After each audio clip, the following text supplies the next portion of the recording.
So, what is that in that term? How is that described? How is the mark of the beast described in the Bible? Did you know? The government may soon be able to shut down your car. This is unbelievable. Listen, let's take a listen, because here is some shocking stuff here. I mean, shocking indeed. This is coming from John Stossel, and he is talking about Biden kill switch, the growing threat of government control of your car. I said, you gotta be kidding me. Did you know? The government may soon be able to shut down your car. A new law requiring car manufacturers to install anti-drunk driving tech. You may not have heard about that because when reporters covered the last infrastructure bill, President Biden's biggest domestic accomplishment. Yeah. There was little mention of an item buried in the bill that includes a requirement that every new American car now must have a device to passively monitor performance of a driver, see if he may be impaired, and then limit vehicle operation. It almost sounds like the domain of science fiction. Congressman Thomas Massey objected. A kill switch in vehicles that would be the judge, the jury, and the executioner on such a fundamental right. But most of Congress went along, even though regulators haven't decided how the kill switch might work. Will this have cameras inside the car?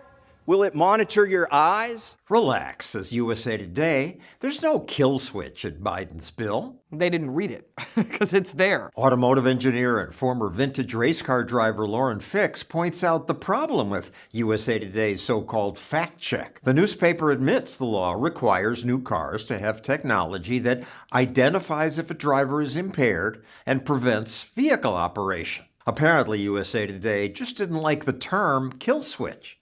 But it is a kill switch, and groups like Mothers Against Drunk Driving want that. MAD points to Europe, where drunk driving detection is already in use. If behavior doesn't improve, an emergency stop is activated.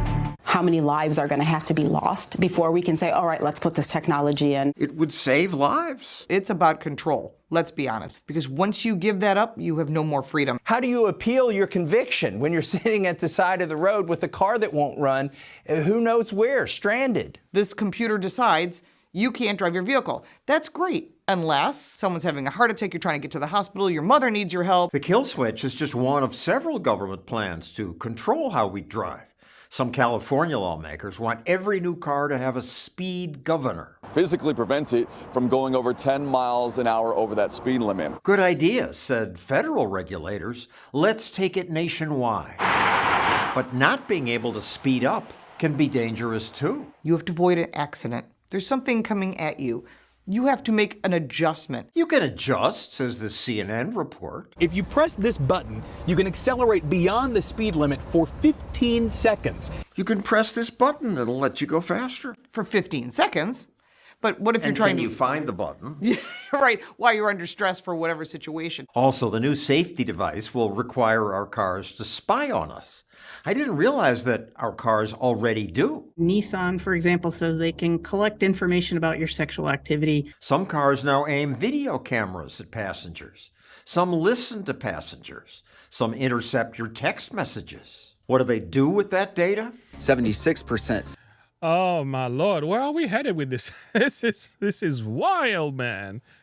This is wild. See, goodbye privacy. Goodbye privacy. It's been gone a long time ago. I mean, golly. Why did we allow this?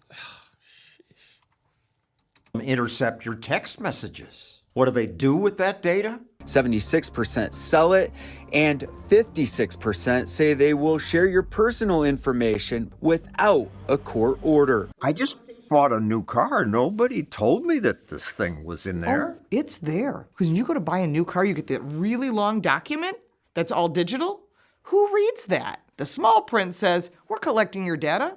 We know everything you're doing in your car, and we own it. And there's nothing you can do about it. And now the administration wants more spying to collect more money. Biden's infrastructure bill includes a plan for a tax based on how far you drive. You would be taxed a certain amount for each mile. I think that shows a lot of promise. A mileage charge seems fair. You're paying for your damage to the road. Correct. But when your car tells the government what you do, what you eat, where you go, how long you're there, it makes it easier for politicians to control you. When you start allowing them to do this, they could say, we don't want you going to buy a firearm. We don't want you to go to that destination, so we're not going to let you start your car. The truth is, it's about control. What do you mean it's about control? They're not controlling me. Well, they can. Where do you get a bill for your carbon footprint? You know, you're at your maximum for carbon credits. We're not going to let you drive your car today. You can take the train. You can take the electric bus. This is paranoia. Maybe.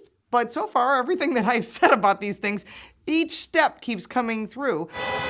Look what they did to the truckers in Canada. When Canadian truckers protested COVID mandates, Canada's government cut them off from their money. If your truck is being used in these protests, your corporate accounts will be frozen. You can't get your money out of your account. They can do anything they want when they have your data. So when you think that it sounds so great that they have it for your protection, the truth is it's about control. So far, our government hasn't used its new technology to control us. But politicians have passed laws to start the process. They never reverse these rules. They just keep building on them. Did you see this one coming? Confusing times. More rules, more laws, more control, more privacies taken away. Surveillance, surveillance, surveillance. And again, it sounds like China to me. China's pursuing an ambitious plan to create an omnipresent video surveillance network. The Shuiliang or Sharp Eyes project aims to extend and integrate video surveillance from cities into villages and from roads into residential compounds. It aims to use artificial intelligence, big data and deep learning to analyze this mountain of video evidence, to work out who's doing what, where and when, to track suspects and the people they associate with, and even to predict crime. It sounds like China to me. This is what we're talking about, is the Chinafication of the West. Clearly, we are witnessing right now the Chinafication of Europe, because we see what is happening in China right now with the social credit score, where the government is monitoring and surveilling all the people from the beginning to end. Everything that they do, everything, everywhere where they walk, they control everything and they watch everything. This is the example of a tyranny. This is what makes the difference between a tyranny and democracy. When you know everything about what your government does, that's democracy. When the government knows everything about you, that is tyranny. You know, friends, and again, when you read what the Bible says, and you read Revelation 13, the mark of the beast crisis, you read what it says in context, you can tell this has to happen in order for these prophecies to be fulfilled. Let me show you. Go into Revelation 13. Look at this. And this is talking about the mark of the beast. He said it had power to give life unto the image of the beast, that the image of the beast should both speak and cause. As many as will not worship the image of the beast should be killed. Look at this. He causes all, both small and great, rich and poor, to receive a mark in their right hand or in their foreheads, and that no man might buy or sell, save he that had the mark of the beast or the name of the beast or the number of his name. Now, you're saying, what's the connection? There has to be a system that is so controlled by the government, by the powers that be, so that they can tell who is allowed to buy, who is allowed to sell.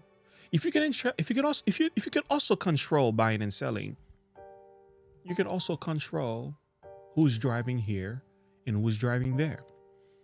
If you want to have an eyesight on people, there has to be cameras. Their privacy has to be completely invaded. Really need world order, financial world order. This alternative vision argues that ordinary men and women are too small-minded to govern their own affairs. That order and progress can only come when individuals surrender their rights to an all-powerful sovereign. We are here. It's not far before we start having cameras inside of our homes. Or it's not far before cameras are in your bathrooms. Oh yeah, you may think that's never gonna happen. Look how far we've gotten. In the name of keeping the world safe. Edwin Snowden, he's warned us of this stuff. He's warned us of this stuff. And when this stuff was happening, had begun, we were told, oh, it's not happening. It's a lie. Oh, they're not collecting these things on the Americans. He's testifying under oath in front of Congress, right? But more broadly, in front of the public. This is televised. And Ron Wyden asked him a very specific question about a program, mind you, that Ron Wyden knows exists because he has security clearance. He sits on the Intelligence Committee. And he knows there's domestic mass surveillance, and this is how it goes. This is how the top spy responds under oath. So what I wanted to see is if you could give me a yes or no answer to the question, does the NSA collect any type of data at all on millions or hundreds of millions of Americans? No, sir. It does not. Not wittingly. There are cases where they could inadvertently, perhaps, collect, but not wittingly. All right. So that was a lie. Wyden knew it was a lie. Clapper knew it was a lie. He actually admitted it was a lie after I came forward, 3 months later. But he said it was the least untruthful thing he could think of to say in the context of being in the hot seat there. Oh, yeah? They're not collecting anything? I mean, where are we now? Where are we going? And again, it's crazy that the left is pushing this stuff more than any other. It's like, this is mind-blowing stuff. Now, what do? Well, you gotta live a good life. You gotta fight back, vote against it, and raise a voice of protest. Because it's like, how did we get here? Well, after 9/11 and the Patriot Act was signed and all the NSA and everything just opened up in the name of trying to keep us safe from terrorist attack. We don't want homegrown terrorists, domestic terrorists, or foreign terrorists. We gotta protect the American people. In the process of protecting us, we give up our freedom. What did Benjamin Franklin say? Those who will give up essential liberty to purchase a little temporary safety deserve neither liberty nor safety. We need Jesus, don't we? Signs of the times are happening, even in these matters, friends. I can see how this all connected to the Bible. I can see this surveillance state, this Chinafication of the West, this big brother eyeball is on us. I can see that happening. I can see at the same time that Jesus is coming again. Because Jesus said, when you shall see all these things, know that he is near, even at the doors. Anyway, friends, share your thought and perspective with me. I want to hear from you. Be the judge, the jury, and the executioner on such a fundamental right. This is crazy. Anyway, have a good one. Bye.